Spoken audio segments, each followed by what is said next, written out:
Mesdames, Mesdemoiselles, Messieurs, encore une fois, bonjour et merci de suivre votre émission Objection. Objection qui reçoit ce dimanche Doudou Wade.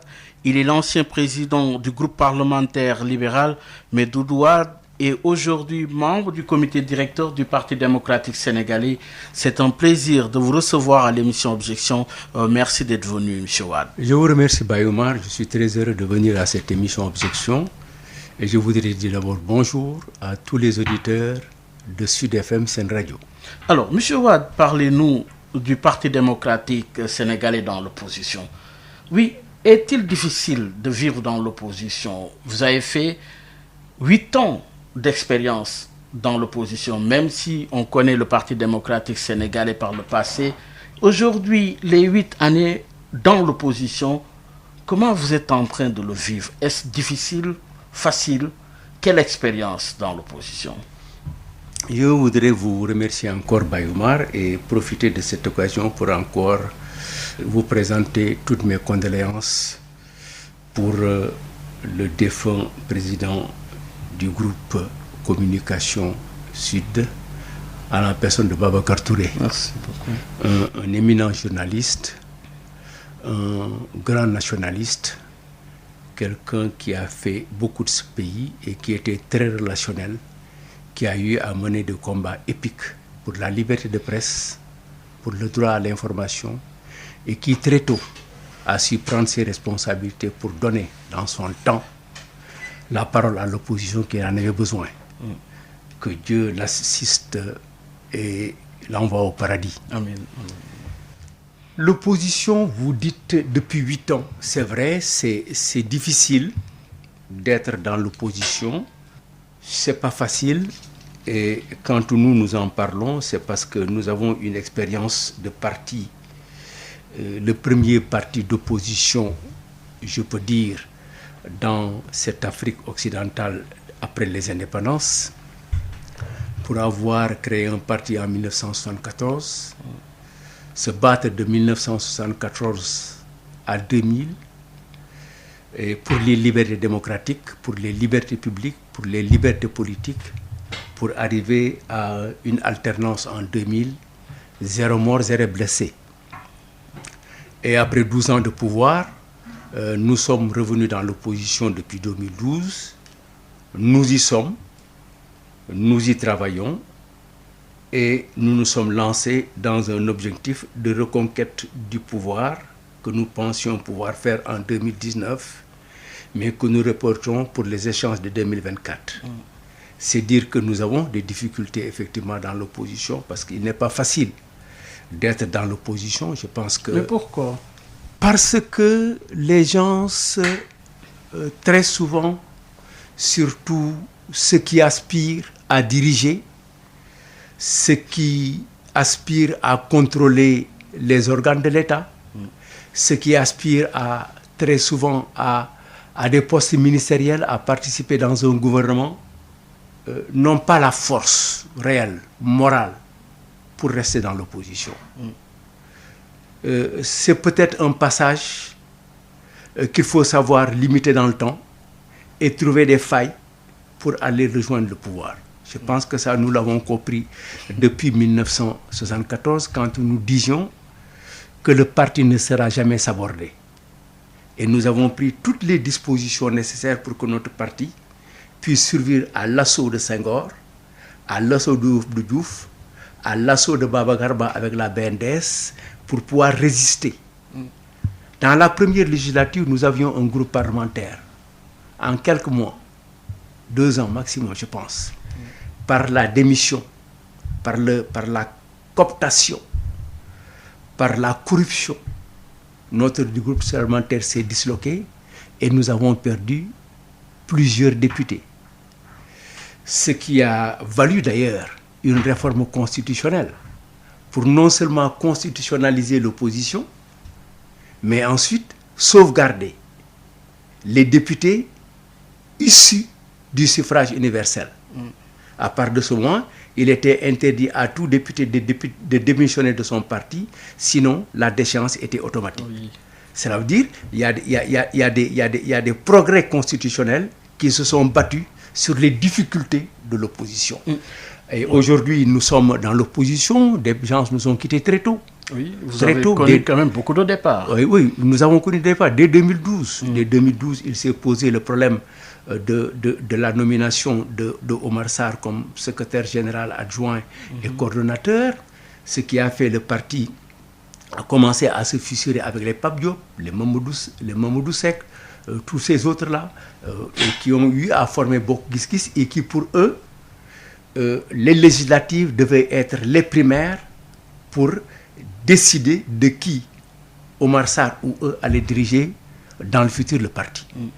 Et nous avons continué, nous avons perdu des gens, beaucoup de personnes, il y a des personnes qui sont parties, on peut les compter, mais l'essentiel c'est que la base du parti est restée intacte.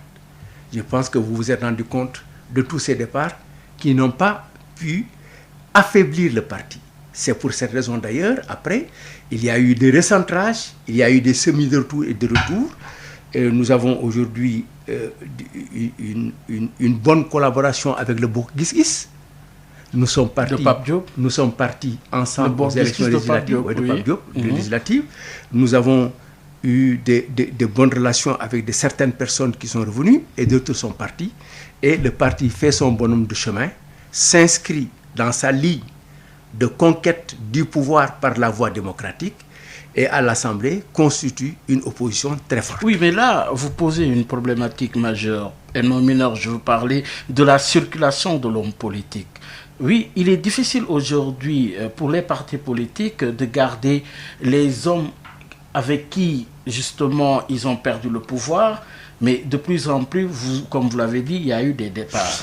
Qu'est-ce qui explique justement cette situation, que des dirigeants au premier rang quittent le pouvoir? Est-ce qu'une question d'intérêt personnel? Qu'est-ce qui se passe finalement? C'est beaucoup plus une question d'intérêt personnel. Vous voulez écouter-les, interroger-les, et les raisons avancées pour démissionner d'un parti de l'opposition pour aller au pouvoir ne sont pas très variées. Hein. Mon marabout m'a demandé de rejoindre le pouvoir. En rêve, j'ai vu le président de la République qui m'a tendu la main. Je ne suis plus bien dans mon parti parce que j'ai perdu un parent, on ne m'a pas présenté les condoléances. Le parti aujourd'hui a pris telle décision qui ne m'enchante pas, et ce sont les mêmes décisions que notre parti prend depuis 1974. Certaines nominations qui sont effectivement du pouvoir du secrétaire général, et des personnes sont parties comme ça pour rejoindre le pouvoir, d'abord en faisant un petit transit quelque part, et ensuite pour rejoindre le pouvoir. C'est normal parce que c'est très difficile, il faut être courageux. Il faut être courageux. Oui, Bayoumar, oui. Après avoir été ministre de la République, on se réveille un beau jour, on fait ministre de la République, on fait grand responsable, vous avez tous les attributs.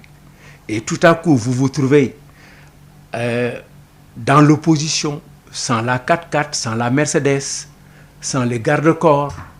Mais voilà. Qu'est-ce qui prédomine? C'est le matériel ou la formation idéologique? Ce n'est pas la peine d'aller loin. Il n'y a pas de formation idéologique. La plupart des gens qui ont rejoint le PS, qui ont rejoint Macky Sall aujourd'hui et qui avaient rejoint effectivement le PDS, c'est très souvent, vous les comptez, c'est des gens qui sont passés par plusieurs partis pour revenir à l'APR aujourd'hui. Les gens qui se sont battus pour aujourd'hui, l'exemple de l'APR, pour construire l'APR avec Macky Sall, sont pratiquement un peu isolés, certains déconnectés par les arrivants. Et il y a la bousculade. Ceux qui sont venus au PDS aussi, pratiquement, la plupart d'entre eux, très souvent, ont fait des partis. J'ai pas un seul parti, je n'en ai pas deux, mais parfois 3, 4, 5 pour atterrir effectivement au parti. Et qui, très vite, entre les légitimistes et les transhumants. Oui. Appelez-le comme vous le voulez, et ça se comprend. Et à chaque fois qu'on est dans cette situation-là, les gens partent parce qu'ils n'ont pas la conviction de rester dans un parti qui est dans l'opposition. Mais justement, comme vous l'avez dit, la problématique de la circulation des hommes politiques à l'intérieur des partis politiques, mais aussi à l'intérieur de l'appareil d'État. Entre l'État comme instrument et le parti politique comme cadre de formation, qu'est-ce qui prime finalement? Mais qu'est-ce qui prime? Ça dépend des personnes. Ça dépend des hommes. Il y a des gens qui sont restés dans leur ligne depuis très longtemps et qui n'ont pas bougé de leur parti, quel que soit les Parce que la fonction d'un parti politique, c'est d'acquérir le pouvoir. Je suis d'accord. L'opposition s'oppose, le parti au pouvoir qui gagne les élections aussi gère le pouvoir. Acquérir le pouvoir, oui. Combattre pour acquérir le pouvoir, c'est ce que nous sommes en train de faire. Au niveau du PDS. Au niveau du PDS. Mais il y a des personnes qui pensent que c'est trop long, c'est très dur.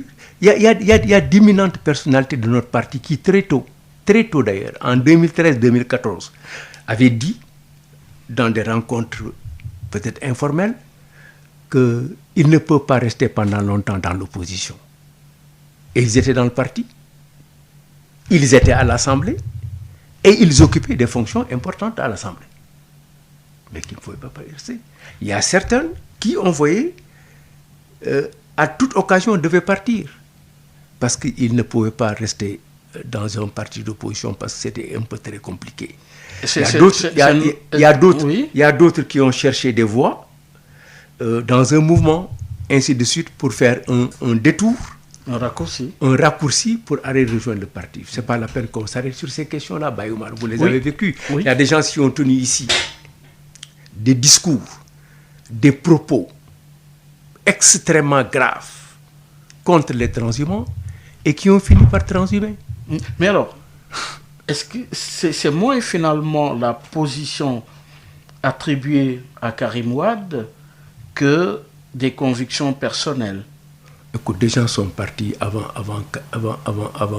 quoi. Soit Karim Wade n'a rien à voir sur ces gens qui sont partis former leur mouvement ou rejoindre Macky Sall.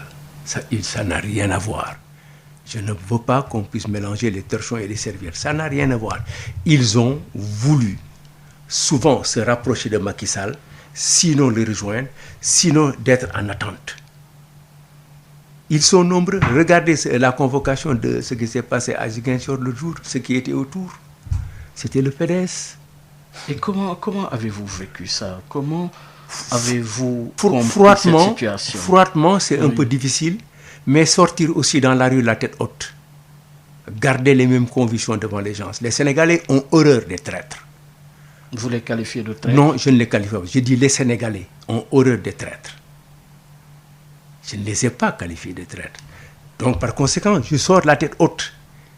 Il est extrêmement difficile à certaines personnes, parfois, d'être même dans un studio, d'ouvrir les yeux, de regarder les caméras et de revenir sur certains propos, quand on leur rappelle.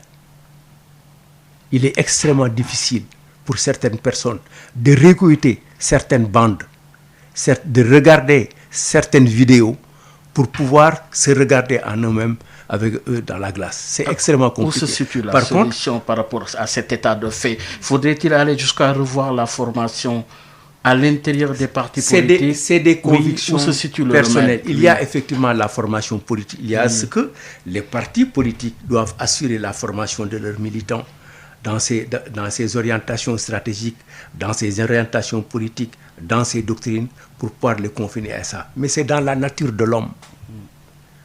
C'est dans la nature de notre système. Parfois même notre système social conduit à cela. C'est de dire, changer de camp. Aller là où le pâturage est meilleur. C'est une question aussi de personne. Oui, pour rappeler à nos auditeurs qu'il est notre invité, Doudou Wade, ancien président du groupe parlementaire libéral. Doudou Wade est également membre du comité directeur du Parti démocratique sénégalais. Monsieur Wade, l'actualité avec l'UMS, l'Union des magistrats sénégalais.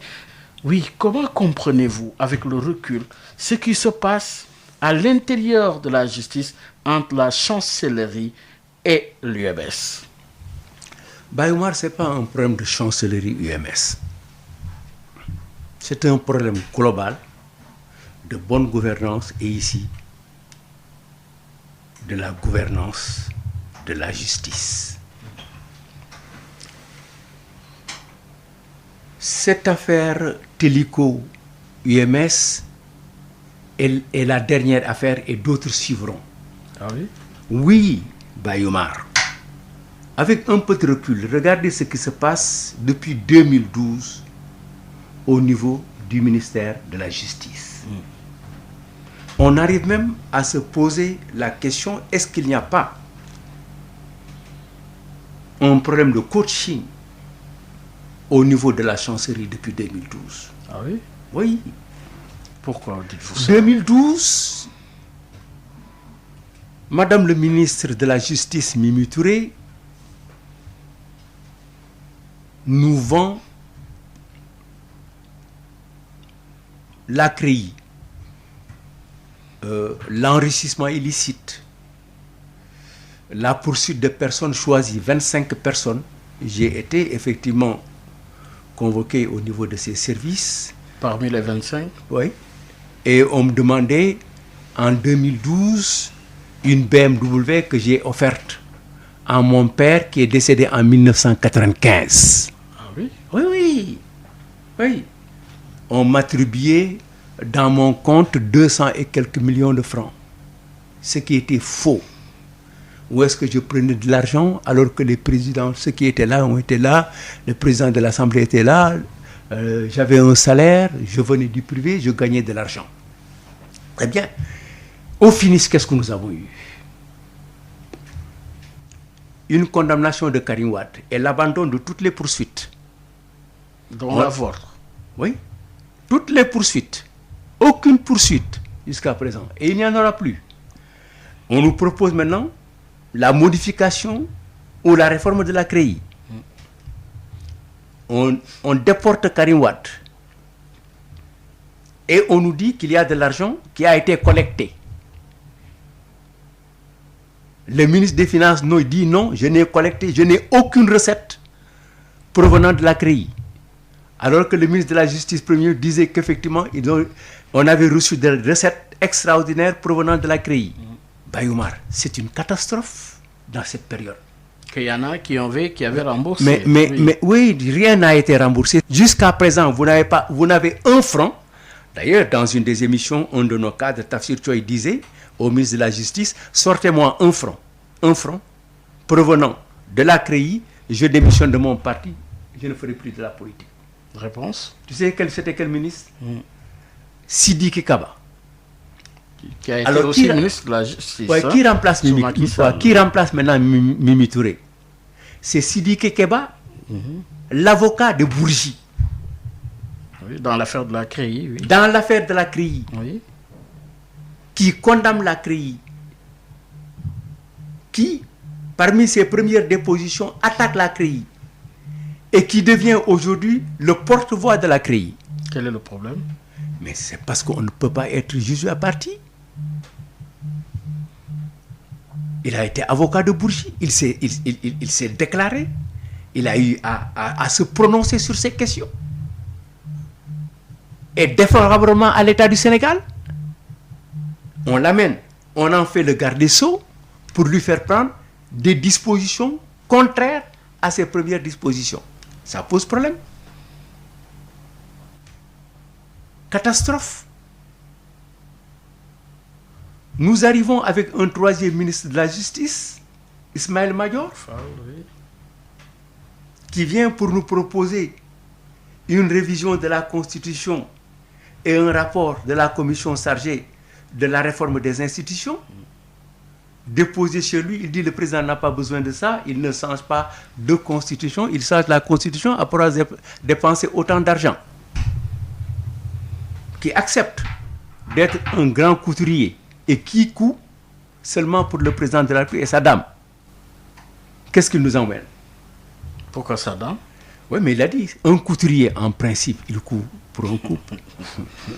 Les grands couturiers ne font pas des articles en nombre. C'est son choix d'ailleurs. Donc pour vous, il y a un problème de casting. Mais effectivement. Et quelle est la situation? Oui.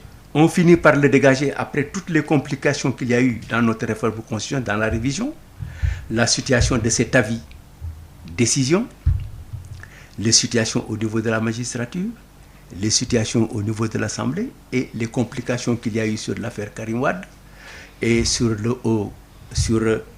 comment il s'appelle, le groupe de travail, déclaration de dire nous en prenons compte et nous allons rectifier après toutes ces questions-là. Et après, on nous amène le dernier, Sall, qui à chaque passage, l'avocat Malick Sall, à chaque passage à l'Assemblée nationale, c'est une catastrophe. Ah oui. Tous les passages. Illustration, oui. Illustration, il vient, il nous amène une révision de la Constitution avec la disparition du Premier ministre. Il laisse un article qui parle de la révision de 3/5 des membres présents. C'est-à-dire qu'avec lui, la disposition persiste et avec 6 députés, on peut réviser la Constitution. Ah oui? C'est-à-dire qu'il est plus facile de réviser la Constitution que de voter une loi organique. Voilà la situation. Et ensuite, le problème de la magistrature, le problème de cette affaire de votre collègue dans une radio de la place, plusieurs choses pour lesquelles c'est de catastrophe en catastrophe que nous allons avec le ministre Sall. Et aujourd'hui, le problème de l'UMS. Et l'UMS qui demande le départ de ce ministre en question. Mais oui, l'UMS demandait le départ d'un ministre de la Justice pour un syndicat, notamment l'UMS, ça peut se comprendre dans la situation actuelle où nous sommes. Parce que notre magistrature est tellement malmenée depuis 2012. Bayoumar, les magistrats sont nommés par décret et sont remplacés par décret. Figurez-vous au Sénégal, un magistrat a été remplacé par un SMS. Ah oui? Oui. Le procureur Ndao, en pleine séance, SMS. SMS. Figurez-vous qu'en pleine audience, un juge du tribunal pose une question à un prévenu. Le président du tribunal ne lui pose pas cette question parce que ça semble être une question à décharge. Et le juge se lève, quitte sa robe et quitte la salle. Les avocats disent que la justice est corrompue, les magistrats sont corrompus. Ce fameux procès de Maître Adama Gueye, dont il était le défenseur d'un client. Les magistrats eux-mêmes disent qu'ils veulent leur indépendance. Oui, c'est un combat que mène l'UMS. C'est le combat que mène l'UMS. Oui. Je dis donc, c'est pas la dernière chose. Il y aura encore autre chose tant que cette situation de caporalisation de notre justice continuera par la Vous voulez parler de tentative de caporalisation. Mais nous en sommes. Qui est-ce qui a fait... Quand le ministre de la Justice sort un communiqué pour informer sur des activités de l'UMS, quand un magistrat traite un autre magistrat de corrompu, qu'est-ce qui se passe finalement, selon vous? Finalement, il y a une gangrène, le corps est malade, le cœur est malade, la tête est malade. C'est le corps de la justice qu'il faut revoir totalement. Et à qui imputerez-vous cette responsabilité? Mais la seule responsabilité, la seule personne à qui on doit imputer cette responsabilité, c'est celui qui est garant du fonctionnement régulier des institutions, et c'est le président de la République. Notamment? C'est lui. C'est lui qui est chargé de ça. Il y a effectivement une séparation de pouvoir, mais la place institutionnelle du président de la République dans notre système fait de lui, et c'est une disposition de la Constitution, qu'il est le garant du fonctionnement régulier des institutions. Et aujourd'hui, la fonction judiciaire ne marche pas comme il faut dans une démocratie. Vous parlez de fonction judiciaire, mais la justice est et reste également un pouvoir. Mais oui, Doudou Wade, aujourd'hui, le pouvoir judiciaire dans la démocratie, vous l'avez dit, les magistrats se battent pour leur propre indépendance. Oui, où se situe réellement le problème? Qui a intérêt à cette situation? Le président de la République ou les magistrats? Qui en a intérêt? Les magistrats disent qu'ils ne trouvent pas leur compte. Les avocats n'y trouvent pas leur compte. Les citoyens n'y trouvent pas leur compte. Mais ça profite simplement au président de la République. Et quelles sont les Il conséquences appartient au aujourd'hui? président de Quelles la sont les République. conséquences que peut entraîner une telle situation? Mais les conséquences, c'est aujourd'hui, nous n'arrivons pas à avoir une bonne justice rendue au nom des citoyens. Parce que les citoyens ne se retrouvent pas sur cette question de la justice. Ensuite, nous avons aujourd'hui les magistrats qui eux-mêmes critiquent la manière de faire du président de la République. Jusqu'à cette sélection qui a été faite pour prendre certains magistrats, prolonger leur temps d'exercice dans la fonction, pouvoir les garder jusqu'en fin 2024, leur allouer des rémunérations différentes des autres et en faire des privilégiés. Et il y a des attitudes, simples attitudes. Oui. Une attitude qui fait partie des attitudes les plus négatives. C'est après la prestation de serment De qui? Du de président? 2019. Oui, du président Sall. Quand le président de la République, dans son véhicule, fait appeler du doigt le président du Conseil constitutionnel, l'embarque dans son véhicule et part avec lui au palais. À titre indicatif, Oui, c'est l'image qui vous dérange. c'est l'image qui est dérangeante. Ah oui. En quoi? Ouais. Parce que ça fait 60 ans que nous vivons dans notre République, nous n'avons jamais eu cette image. C'est une image nouvelle. Voilà, fi dañuy wax ne bu ko waxul jox na ko. Ou bien il lui a dit quelque chose, ou bien il lui a remis quelque chose. Ils sont tous sortis de leur domicile pour venir assister à une séance de prestation de serment. Mais qu'est-ce qui se passe finalement? Mais c'est gênant, c'est gênant. Qu'est-ce qui se passe finalement? On a connu de grands juges, de grands magistrats. Il y a les Kebambay, il y a Youssoupha Ndiaye et bien d'autres quand même de ce corps-là respectés. Qu'est-ce qui se passe aujourd'hui en 2020 au Sénégal avec la justice? Mais c'est parce que nous n'avons pas les mêmes hommes que nous avions avant. Vous avez commencé par dire ces grands hommes. À l'indépendance, nous avions de grands magistrats, nous avions de grands avocats, et qui ont joué des rôles politiques extrêmement importants. Vous parlez de Doudou Thiam, Oui. Gabriel Darboussier, Isaac Foster, ses premiers magistrats, ses premiers avocats, Lamine Gueye, qui étaient là, et qui ont eu des comportements intellectuels, académiques, universitaires et politiques. Et qui vous imposait du respect. Qui imposaient du respect. Oui. Mais malheureusement, nous n'avons plus cela. Mais Les formations... qu'est-ce qui l'explique? Qu'est-ce qui l'explique? Mais nous, c'est une question d'abord personnelle, des hommes eux-mêmes. Nous avions eu de grands commis de l'État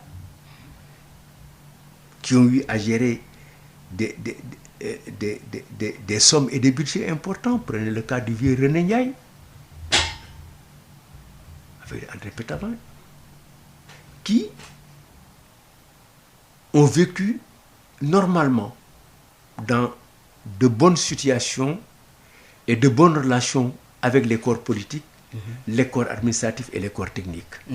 Par contre, maintenant, aujourd'hui, il faut que nous reconnaissions que c'est la famille judiciaire elle-même qui dit qu'elle a des problèmes et il faut les régler. Oui, c'est parce que c'est la place et le rôle de la justice dans un état de droit qui fait que finalement, nous avons accordé beaucoup plus de temps à cette parenthèse dans l'émission. Oui, affaire à suivre, puisque le président de l'UMS, le juge Souleymane Teliko, doit être entendu par le conseil de discipline. Alors, Doudou Wade, nous parlons de séparation de pouvoir, de la justice, nous atterrissons à l'Assemblée nationale, parlons-en, dont la fonction, c'est de contrôler l'action du gouvernement.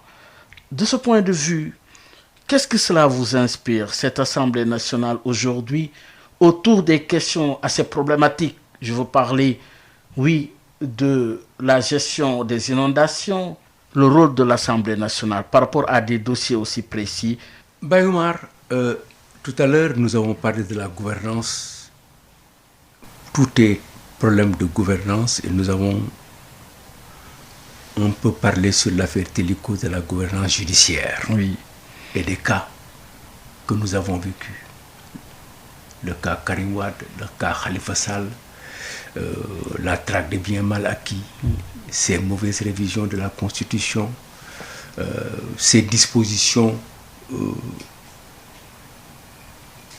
qui permettent au Conseil constitutionnel parfois de faire ce qu'il veut. Beaucoup de choses, nous en avons déjà parlé tout à l'heure. Mais autant la justice a ses problèmes, autant on ne reconnaît pas notre Assemblée nationale. Oui. Oui. C'est pas moi qui le dis, hein. C'est le président Moustapha Diakhaté qui, en 2012 déjà, avant la fin de la législature, que dire que l'Assemblée nationale a échoué.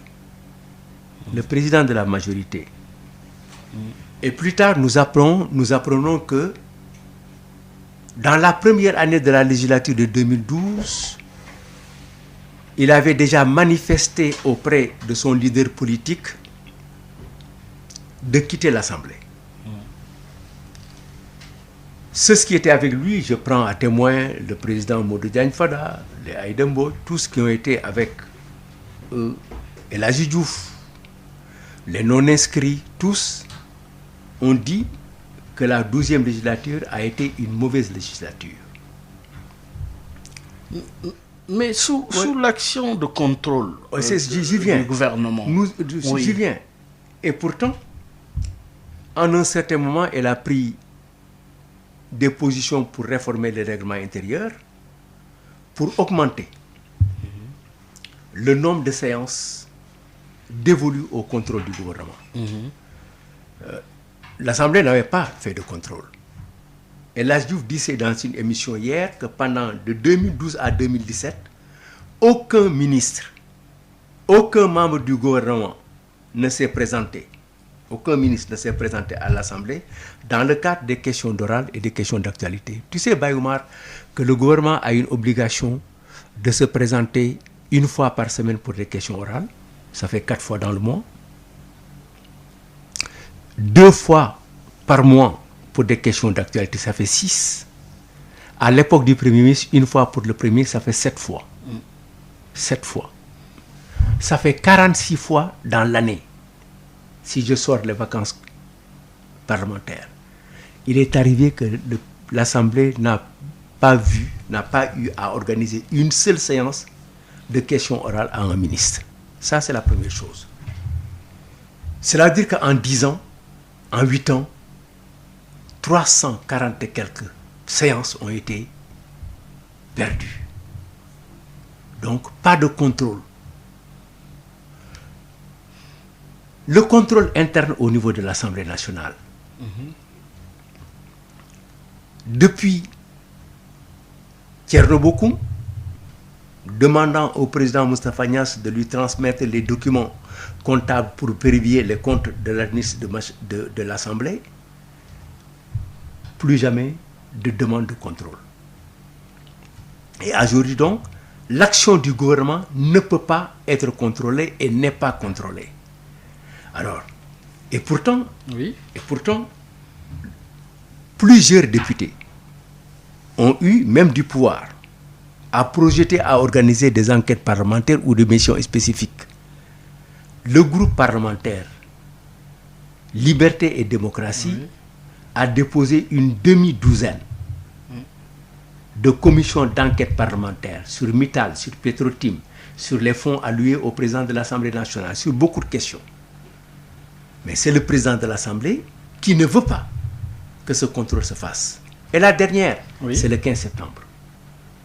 Le groupe parlementaire de Liberté et Démocratie, au vu de ce qui s'est passé dans le cadre des inondations, a adressé une lettre pour demander la convocation des ministres pour au fin d'organiser un débat sur ces questions. Mais le président de l'Assemblée a dit non. Il préfère envoyer une mission d'information, de recueillir des informations. Cette mission d'information, comme le dit le texte, peut être composée d'un membre ou de plusieurs. Alors, vous vous rendez compte, quand l'Assemblée, dans sa formule la plus importante, souhaite entendre un ministre, le président peut préférer envoyer un missionnaire pour s'informer. Mais c'est aussi une démarche légale reconnue. Non, il ne lui est pas reconnu par le texte. Ah oui? Je dis encore une fois, et j'ai interpellé le président publiquement, Oui, j'ai ouï dire quelque part que le président de la majorité a dit à un journaliste, je le répète et je le dis ici, que je m'étais trompé de texte. Je préfère lui dire ici, du haut de cette tribune, d'écrire et de contester ma lettre ou de proposer autre chose. Mais le président de l'Assemblée nationale n'a pas droit à organiser, à convoquer et à envoyer une mission d'information. Cela ressort des commissions ou de l'organisation d'intercommissions. Seulement, il peut arriver quand nous sommes hors session. La commission d'information ne peut se tenir sans l'accord du président. Mais avoir l'accord de quelqu'un, ce n'est pas organiser soi-même la mission d'information. Oui. Mais nous avons préféré quand même, malgré cette illégalité, être dans cette mission. Et nous allons voir. Je sais que la mission s'est réunie et on a demandé aux gens de ne pas être bavards, de ne pas s'adresser à la presse. En quelque sorte, on veut encore fermer la bouche des députés, ce qui n'est pas interdit, alors que quand c'est interdit, comme dans la commission d'enquête parlementaire des 94 milliards, les gens sont sortis pour organiser une conférence de presse. C'est pourquoi je dis en tout cas aux députés qui sont dans notre groupe, je conseille, je ne suis pas, si j'étais dans ce machin, à chaque fois que de besoin, j'informerai le grand public et j'informerai mon groupe parlementaire et peut-être même par voie de presse et par conférence de presse si possible, parce que la loi le permet. Oui. Alors, maintenant, pourquoi tout cela? C'est parce que l'Assemblée nationale ne veut pas jouer son rôle. Oui, mais il y a quand même ce rôle de contrôle de l'action gouvernementale, mais il y a aussi un autre rôle, Doudou Wade, puisque vous avez été député à l'Assemblée nationale. Il y a un rôle quand même essentiel, c'est le rôle d'évaluation aussi. Mais tu sais, pour évaluer, je pense qu'il faut d'abord contrôler. Une fois que vous savez ce qui se passe, il faut... C'est-à-dire l'évaluation des politiques publiques, c'est une réforme très bonne, engagée par le président Macky Sall dans le cadre de la révision de 2016.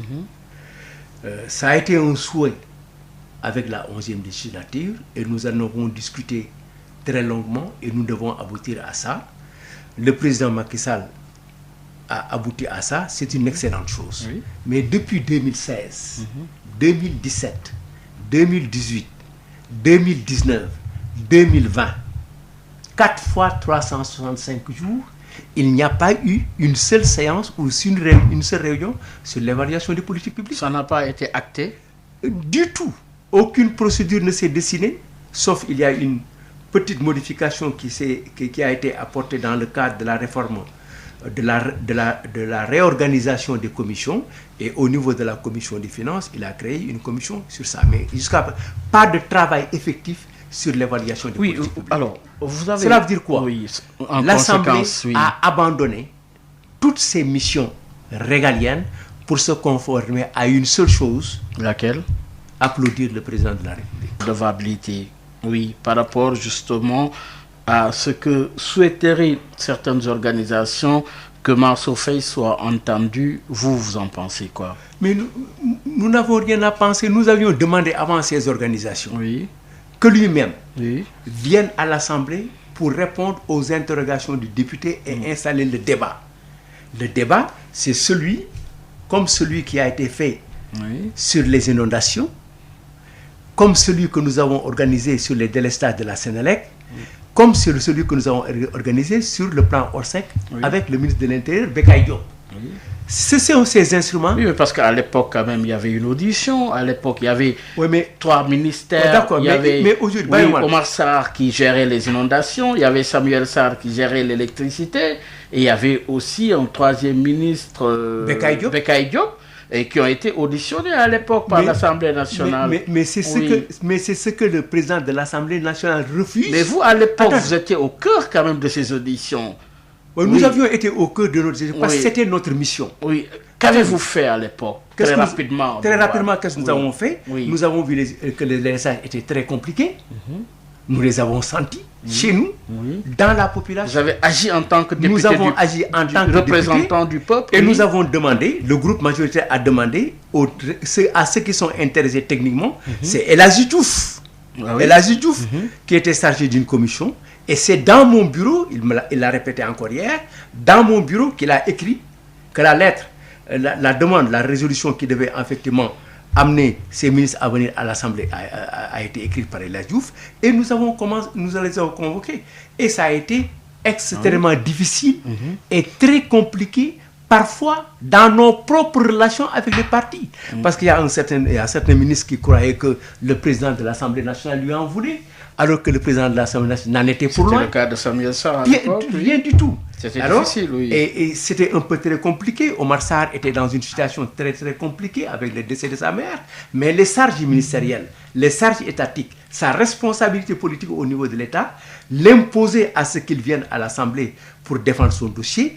Et il est venu. Et nos ministres, les ministres d'alors, se sont très bien comportés par rapport aux difficultés rencontrées, par rapport à la mise en place de politiques sur le plan des inondations, sur les bassins de rétention, sur la construction de canaux de déversement sur la rivière de Mbao, sur effectivement l'extirpation des personnes qui étaient dans les eaux pour les mettre à Djahaï. Oui, mais en démocratie, c'est quand même des moments dynamiques, démocratiques. C'est des moments dynamiques, c'est des moments de contradiction interne dans le cadre de l'État, entre les représentants du peuple et l'État chargé de mener la politique, les politiques publiques, mais c'était aussi difficile entre des membres d'un même parti ou d'une même coalition. Mais nous avons effectivement répondu à l'appel des populations et nous avons fait notre mission. Notre mission a été assumée. Aujourd'hui, c'est pas parce qu'on ne peut pas assumer les missions, c'est parce que le président de l'Assemblée nationale ne veut pas du tout à ce que l'Assemblée nationale assume ses fonctions de contrôle et d'évaluation des politiques. Oui, mais qu'est-ce qui empêcherait de peut-être certaines lois peuvent passer parce qu'on est en train de préparer une loi. C'est le président Djibril War qui l'a annoncé pour faire en sorte que Sonko ne soit pas éligible. Quand ça viendra, vous allez voir, les gens vont appeler et vont trouver tous les moyens pour dire que c'est une loi. Mais à quelle fin? Je ne sais pas. Oui, donc vous l'avez annoncé. Mais je ne sais pas encore. Vous étiez là. C'est vous qui me l'avez annoncé, vous, Radio. C'est vous-même qui avez dit dans vos journaux, dans la presse écrite, que Djibril War préparait une proposition de loi dans ce sens. Maintenant, les motivations, j'attends l'exposé des motifs de le savoir, je ne le sais pas. Mais en tout cas, du début de la réaction, en finition, c'est que ces personnes qui sont concernées par ces faits ou par ces orientations ne pourront pas, effectivement... Oui, mais qu'est-ce qui empêcherait au président de la République d'envoyer ses ministres quand même aller justement être auditionnés ou aller informer l'Assemblée nationale? Mais nous l'attendons sur ça. C'est-à-dire, nous avons déjà demandé à l'Assemblée nationale, au président de l'Assemblée, par notre groupe parlementaire, le président Serigne Cheikh Mbacké, d'user de ses prérogatives. Parce que nous, d'abord, lui, l'Assemblée nationale, le bureau de l'Assemblée nationale, a des capacités de convoquer l'Assemblée nationale. Demain, le bureau. Nous ne sommes pas le bureau, mais nous demandons au président du bureau de le faire. Il nous dit non. Oui, maintenant, la deuxième option, c'est quoi? C'est avoir la moitié des députés, 84 députés, ou 83, je ne sais pas, pour convoquer l'Assemblée. Nous n'avons pas 83 députés dans le pays. Mais nous nous adressons au président de la majorité pour lui dire, Monsieur le Président, dans le cadre de notre mission de contrôle, nous souhaitons convoquer certains ministres ici, tel et tel, pour assurer ce contrôle dans une audition suivie de débat. Si le président l'accepte et fait signer cette demande par sa majorité, ben on dit banco. Maintenant, si le président refuse, nous allons demander, je pense bien notre groupe demandera, dans les délais que nous sommes jusqu'au 15 octobre, pourrait demander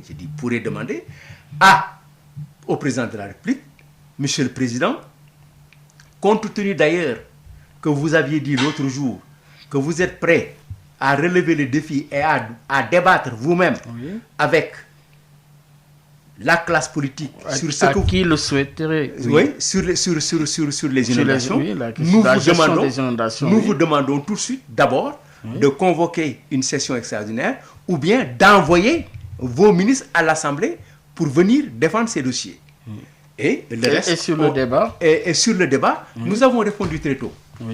À peu près 5 heures après sa déclaration, l'autre porte-parole s'est adressé à la presse, à une partie de la presse, je pense, et a déjà dit que le PDS se réjouissait de cette déclaration du président de la République pour débattre avec qui veut sur ce qu'il a fait sur les inondations. Nous sommes preneurs et nous nous réjouissons d'autant plus que la deuxième institution, sinon l'institution qui devait être chargée de cela, contrôler l'action du gouvernement dans ce domaine, son président refuse de le faire, et nous nous réjouissons et nous avons relevé le défi en attendant le président de la République sur ce débat. Oui, pour rappeler à nos auditeurs qu'il est notre invité, Doudou Wade, ancien président du groupe parlementaire libéral, mais Doudou Wade est également membre du comité directeur du Parti démocratique sénégalais. Un sujet aussi d'actualité, Doudou Wade, le cas Karim Wade, son retour est attendu par justement les militants du Parti démocratique sénégalais, entre autres. Mais alors, de ce point de vue, qu'est-ce qui retient aujourd'hui Karim Wade à l'étranger? On parle d'exil, un exil quand même qui a duré dans le temps. Karim Wade, je ne peux pas vous dire exactement les raisons pour lesquelles. Oui, si je ne peux pas vous le dire, je ne peux pas le dire, je ne peux pas. Je ne peux répondre qu'aux questions que je maîtrise. Pour vous dire, dans cette affaire Karim Wade, ce qu'il faut retenir, Karim Wade n'est pas de bon gré à Doha. Karim Wade n'a rien à faire à Doha. Les choses les plus importantes qui sont attendues de Karim Wade, ce n'est pas de rester à Doha, c'est de venir au Sénégal, s'activer professionnellement, politiquement, se préparer aux responsabilités qui lui sont assignées d'être le candidat du Parti démocratique sénégalais aux élections. Mais ces avocats ont parlé, disent carrément que oui, que maintenant Karim Wade est éligible conformément à la loi. Et d'autres aussi qui disent que ça ne fait pas l'unanimité. Aujourd'hui, vous, quelle est votre position? La première position, c'est la position de ces avocats. Il n'y a pas de deuxième position. Oui. C'est parce qu'après, on ne peut pas perdre ses droits civiques ad vitam aeternam. Il a été condamné. 5 ans, oui. Et le procureur avait requéri auprès du juge à ce que la CREI condamne Karim Wade pour ses droits civiques et politiques. Oui.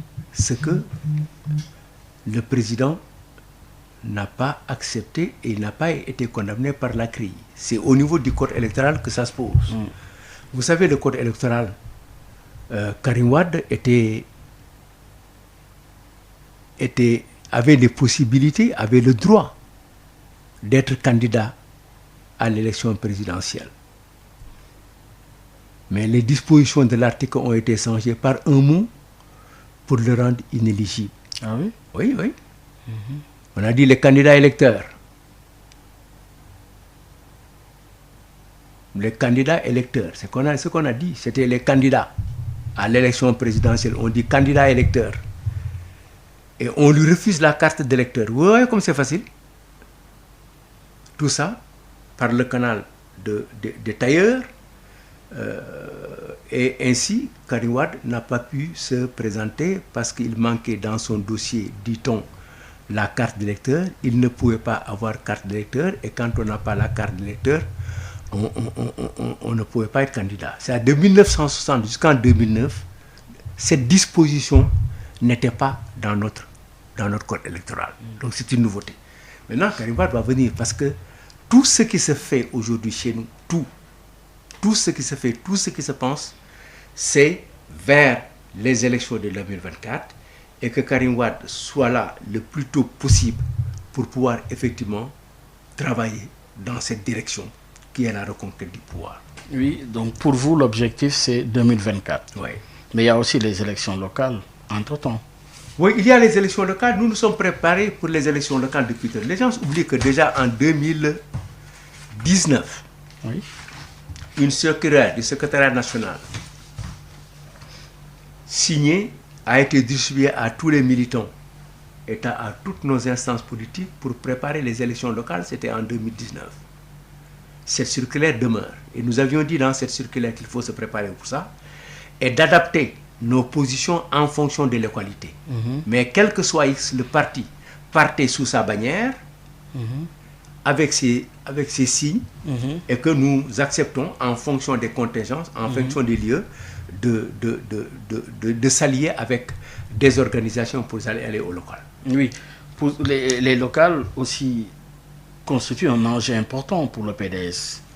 Oui, mais les locales constituent un enjeu important pour le PDS, mais j'ai dit il y a 2 ans,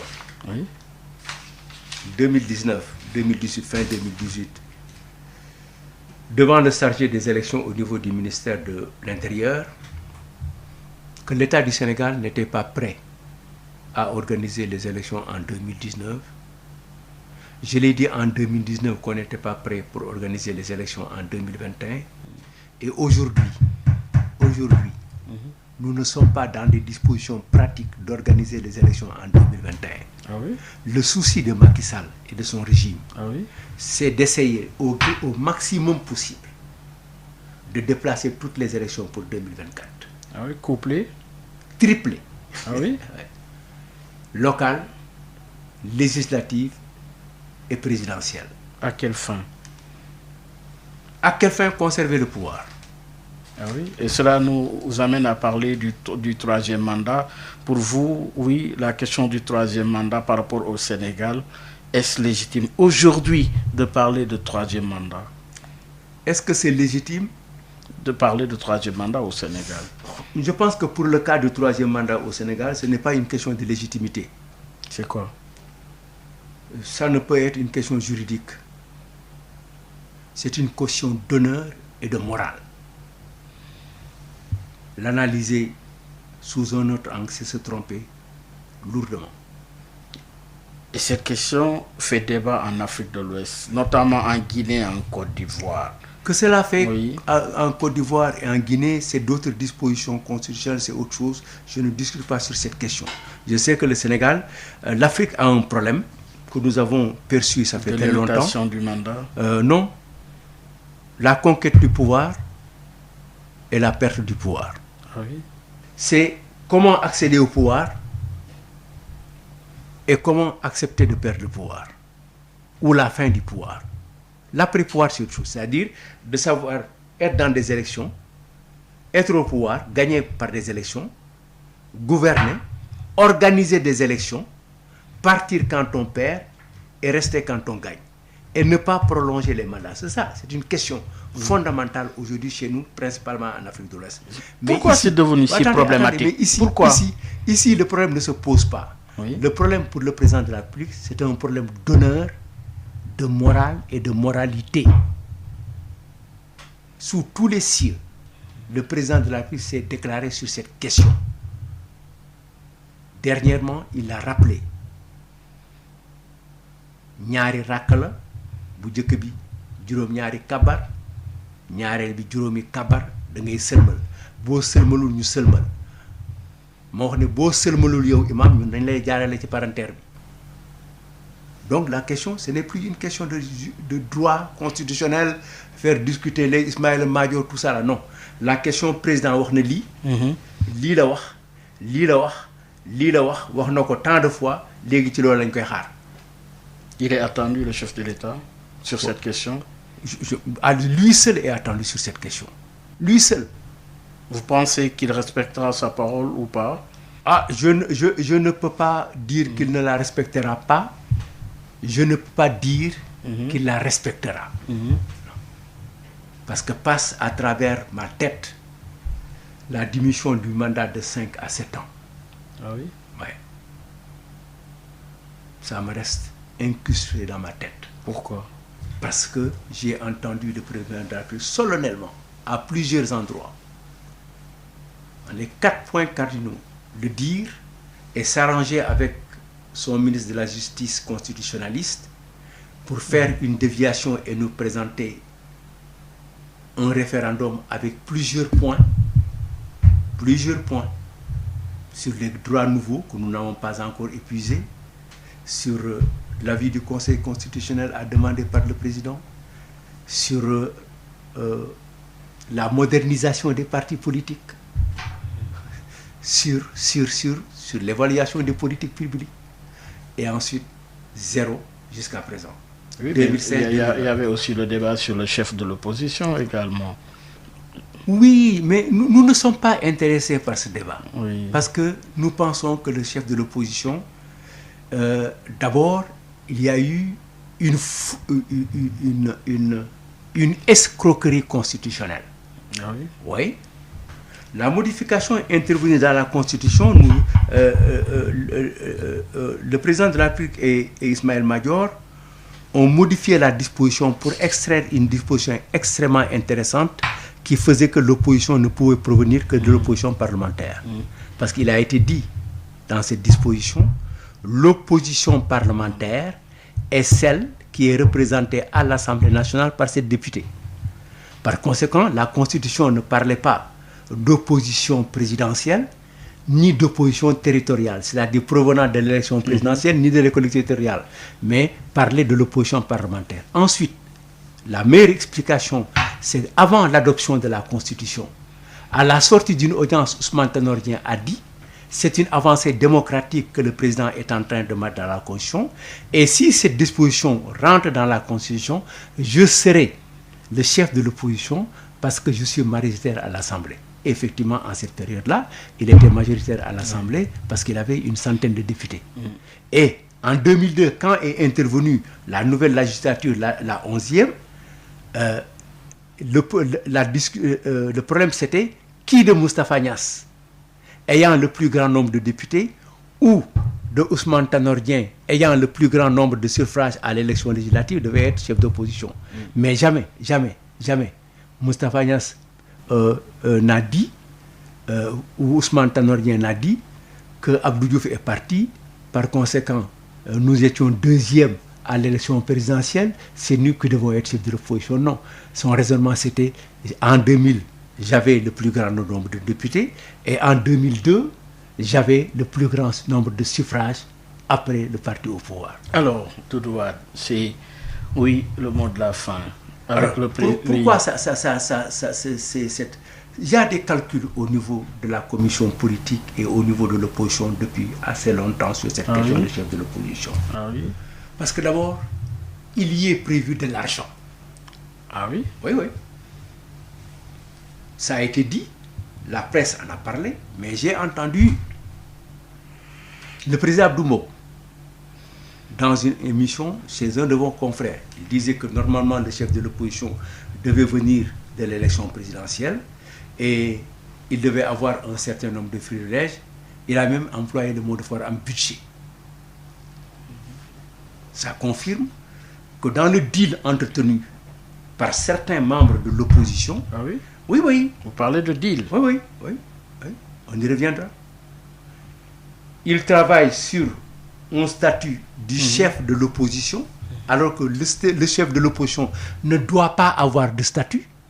C'est l'opposition qui doit avoir un statut, c'est ça que prévoit la Constitution. La Constitution sénégalaise, à cette heure-là, à l'heure actuelle, ne prévoit pas un statut pour le chef de l'opposition. Il prévoit un statut pour le chef de l'opposition, pour l'opposition, les droits et devoirs de l'opposition et EUX qui remplace droits et devoirs de son chef. Mais ils ont fait un mauvais calcul, ça a été piloté de manière cavalière et on a abouti à ça. C'est pour cette raison que dans les derniers jours, la commission a abandonné la discussion du statut de chef de l'opposition et a demandé au président de la République de faire un arbitrage, c'est-à-dire il appartient maintenant au président de la République, le président de la République, qui est en face de l'opposition, qui va lui déterminer les droits et devoirs de l'opposition parce que l'opposition se sent inqualifiée pour pouvoir elle-même demander ses droits et ses devoirs. En tout cas, affaire à suivre. Alors, Doudou Wade, le président Abdoulaye Wade, comment va-t-il? Nous rendons grâce à Dieu, il rend grâce à Dieu. Il est en bonne santé, il se porte bien, il travaille, il contrôle la marche de son parti, il le dirige. Je suis venu de mission hier ou avant-hier sur certaines questions. Et il a la santé, mais il faut quand même remarquer que très tôt, il a demandé à son parti de se confiner comme lui-même il l'a fait. Oui. Il s'est confiné pour les raisons que vous savez, parce que la pandémie était là. Oui.